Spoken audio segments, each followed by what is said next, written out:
नमस्कार। अब तक आपने सुना मनोविज्ञान के प्रोफेसर रिचर्ड एल्पर्ट अपने मनोविज्ञान के ज्ञान की सीमाओं से परे इस शक्ति के चमत्कार को देखकर हतप्रभ से थे। अब आगे प्रोफेसर रिचर्ड, जो कि एलएसडी और सिलोसाइबिन के प्रभावों का अध्ययन कर रहे थे, उनका आध्यात्मिक जीवन के प्रति भी रुझान था और वे नशे और आध्यात्मिक जीवन के बीच सामंजस्य की तलाश में कोई प्रामाणिक तथ्य चाहते थे। श्री महाराज जी से फिर अगली मुलाकात में वे चाह कर भी इस विषय पर बात नहीं कर पा रहे थे। श्री महाराज जी ने पूछा, शायद तुम कोई सवाल पूछना चाह रहे हो। सकुचाकर वे चुप रह गए। श्री महाराज जी ने धीरे से खुद ही पूछा, वो दवा कहाँ है?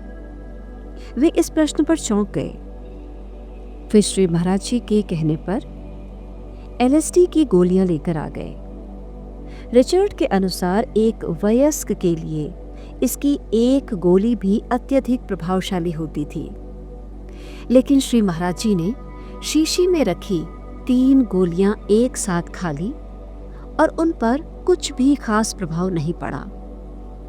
मन ही मन अत्यंत प्रभावित प्रोफेसर रिचर्ड एल्पर्ट अभिभूत हो गए। अब मन में कोई प्रश्न नहीं था। मनोभावों के अंधेरे उजाले में डोलती स्थिति को अब एक सशक्त संबल मिल गया। उन्होंने श्री महाराज जी को अपना गुरु मान लिया और गुरु महाराज जी से उन्हें एक नया नाम मिला, रामदास। धीरे धीरे उनका चिंतन और जीवन पूर्णतया बदलने लगा। भारत में इस प्रवास की अवधि को लगभग 5 महीने हो गए थे। प्रोफेसर रिचर्ड एल्पर्ट से रामदास बन गए भक्त अब श्री महाराज जी के प्यारे और भक्ति में इतना डूब चुके थे कि उनके अंतर्मन में बस गुरु कृपा ही बस चुकी थी। कितनी कुंठाएं लेकर शरण में आए थे और कितना आध्यात्मिक प्रसाद लेकर लौटने वाले थे। मन में पुस्तक लिखने का विचार उठा, जिसमें वे प्रेम और अलौकिक चमत्कार पर कुछ लिख सके। श्री महाराज जी से आशीर्वाद भी मिल गया और कुछ समय बाद वे अपने मन में आध्यात्म का उजाला लिए अपने देश लौट गए, जहां अपने संपर्क में आए लोगों को उन्होंने आध्यात्मिक प्रेम से मार्ग निर्देशन दिया। मौन साधना और ध्यान के द्वारा वे सेवा कार्य में समर्पित हो गए और दूर रहकर भी अपने गुरु की शक्ति और प्रेम को मन में लिए उन्हीं आध्यात्मिक शिक्षाओं से अन्य लोगों को भी प्रेरित करने लगे। श्री महाराज जी की जो भी अलौकिक यात्राएं विभिन्न आश्रमों और भक्तों के निवास स्थलों से होते हुए जितनी भी अनजान भक्तों से होती रहती, उनके पीछे दिव्य गूढ़ रहस्य की कुछ ऐसी अनुभूति होती जिसे भक्त या भगवान ही समझ पाते। कैची धाम में भक्तों के बढ़ते दायरे से आश्रम में भी कार्य के प्रति समर्पित भक्तों में और भी जागरूकता आ गई।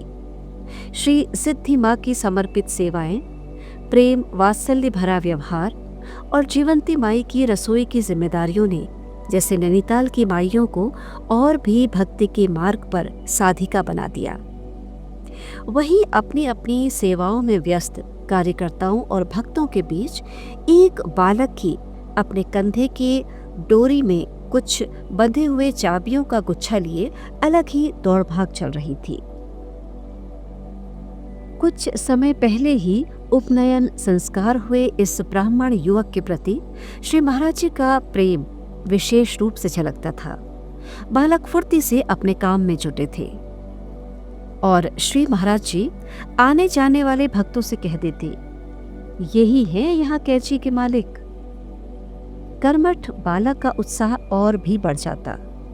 लोग आगंतुक मुस्कुरा देते। विनोद जोशी नाम के इस बालक का श्री महाराज जी के प्रति इतना अगाध प्रेम था कि पिछले वर्ष हाई स्कूल की परीक्षाएं पूरी करते ही आखिरी परीक्षा पत्र देने के बाद सीधे महाराज जी के दर्शनों हेतु कैची धाम आ गए। घर में भी सूचित नहीं किया था, सब परेशान हो गए। विनोद जी भी सेवा भाव में इतने मगन हो गए कि घर जाने की याद भी नहीं रही। इधर श्री महाराज जी ने इन्हें आश्रम की सेवा में रोक लिया। घर वालों की चिंता बढ़ती ही जा रही थी। अंत में जब पुलिस द्वारा खोज हुई तब श्री महाराज जी ने उन्हें छुट्टी देते हुए कहा, हम तेरी सेवा से बहुत प्रसन्न हुए, बोल क्या मांगता है।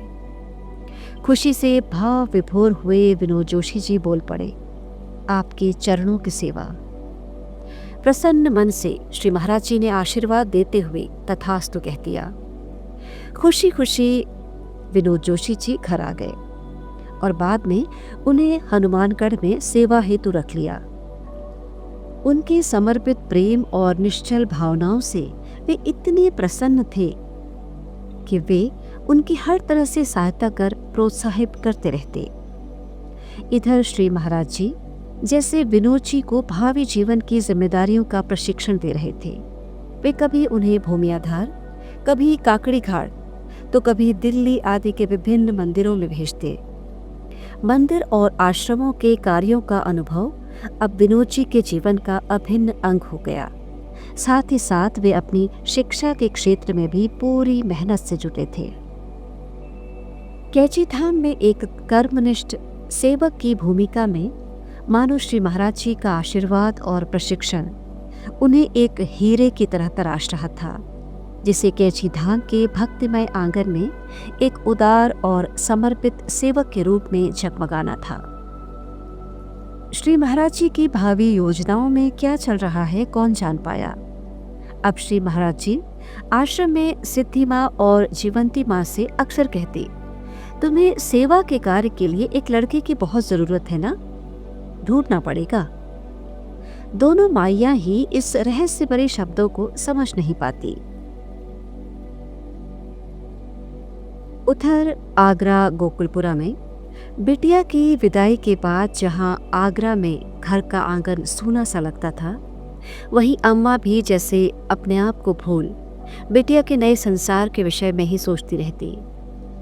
भोपाल में अनेक सिंह जी के घर में सचमुच अभी यादें ऐसी रची बसी थी कि सबको लगता था जैसे गिरजा बिटिया कॉलेज गई हैं या आगरा में हैं।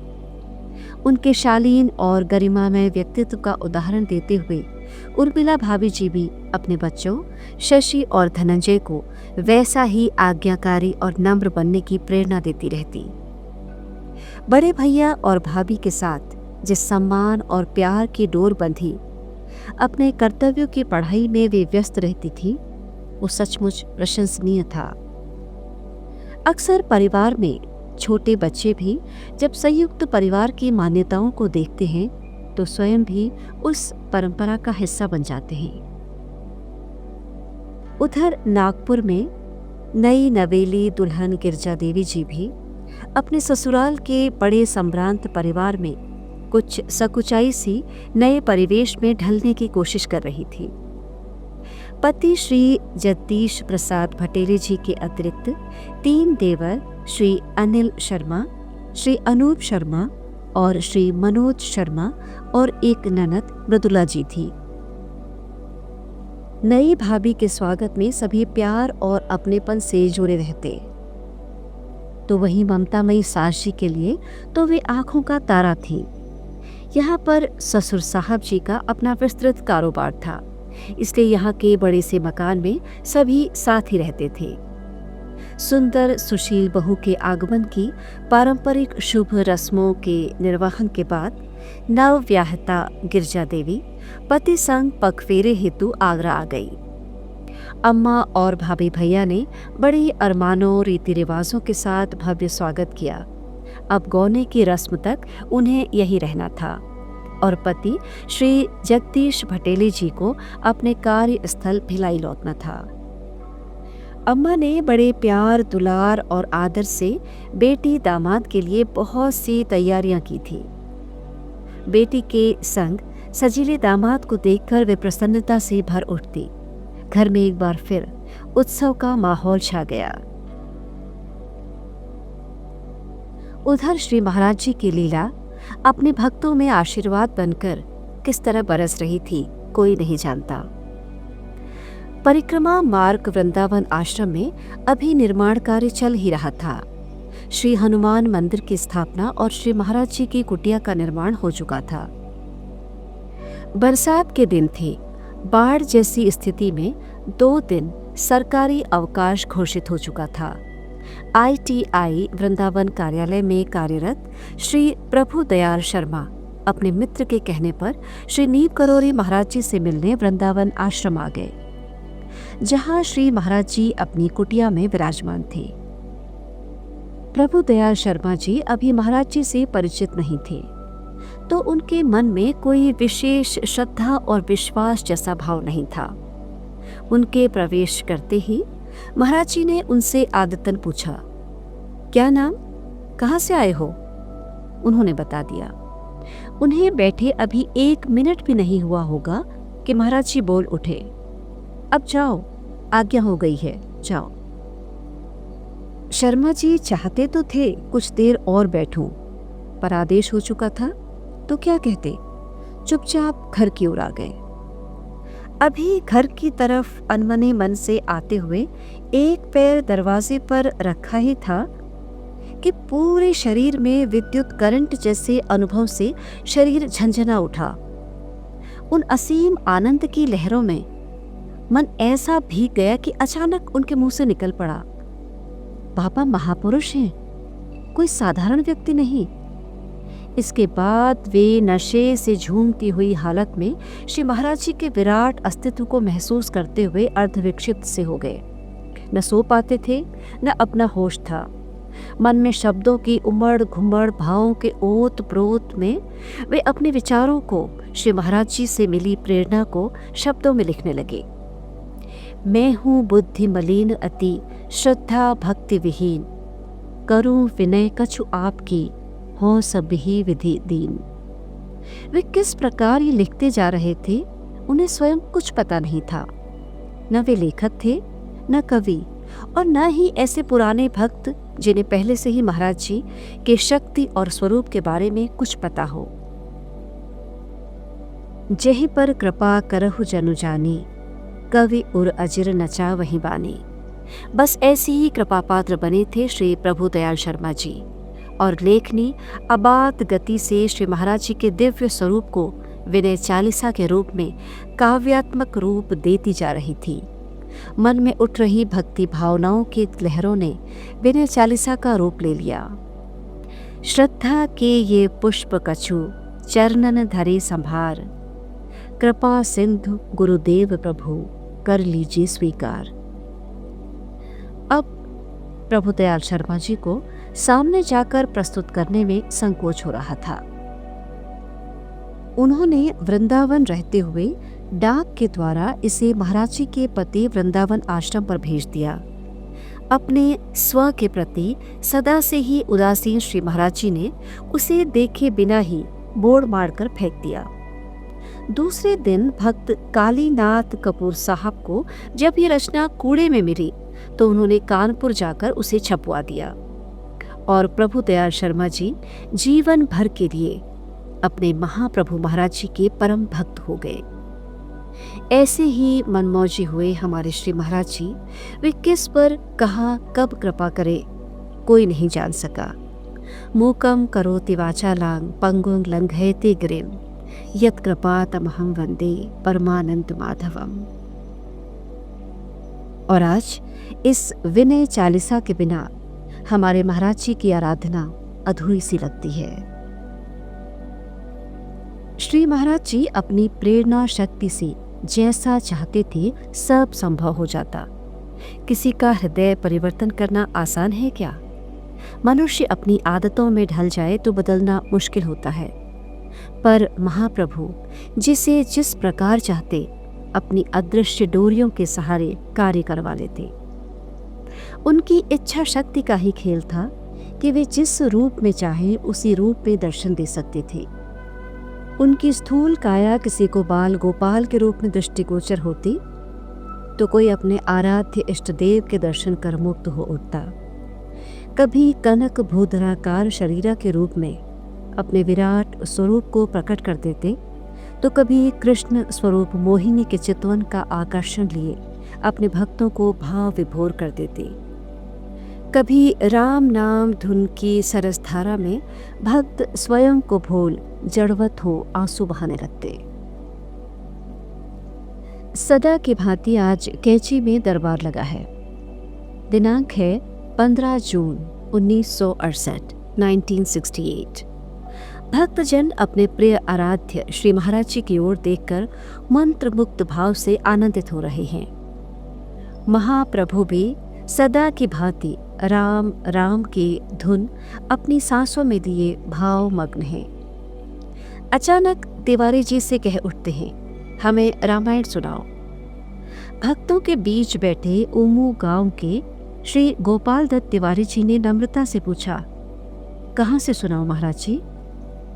अपने भाव सुधा के अनंत सागर में खोए महाराज जी आंखें बंद किए ही बोले, जहां हमने विभीषण से कही थी। ये क्या? स्वयं को सदा से छिपाते हुए महाप्रभु आज अपना परिचय दे चुके थे, जहां हमने विभीषण से कही थी। सुंदरकांड में दोहा 6 से आगे, जहां लंका में प्रभु श्री हनुमान जी सीता माता की खोज में आते हुए विभीषण से वार्तालाप कर रहे हैं और कहते हैं, सुनहु विभीषण प्रभु के रीति, करहि सदा सेवक पर प्रीति। इसी वार्तालाप को ध्यान में रखकर उन्होंने पाठ आरंभ किया। शब्दों के सरस स्पंदन से साक्षात श्री हनुमान अवतार महाप्रभु अपने स्वरूप में आवेशित होने लगे। पाठ की आनंदमय सरसता उनके संपूर्ण हनुमान स्वरूप को भावावेश से जैसे अपने असली रूप में प्रकट करने को थी। सदा ही भक्तों से अपनी दिव्य शक्ति को छिपाए रखने वाले महाप्रभु अपने तखत से उठकर बाहर आ गए। बाहर आकर अपने अनन्य भक्त दादा मुखर्जी का हाथ थामे मंदिर के पास वाली दीवार पर आकर बैठ गए। दादा सुधीर मुखर्जी इन सब बातों से अनजान सदा की भांति भक्ति में भीगे सेवा में तत्पर थे। पाठ की ध्वनि अभी भी सुनाई दे रही थी।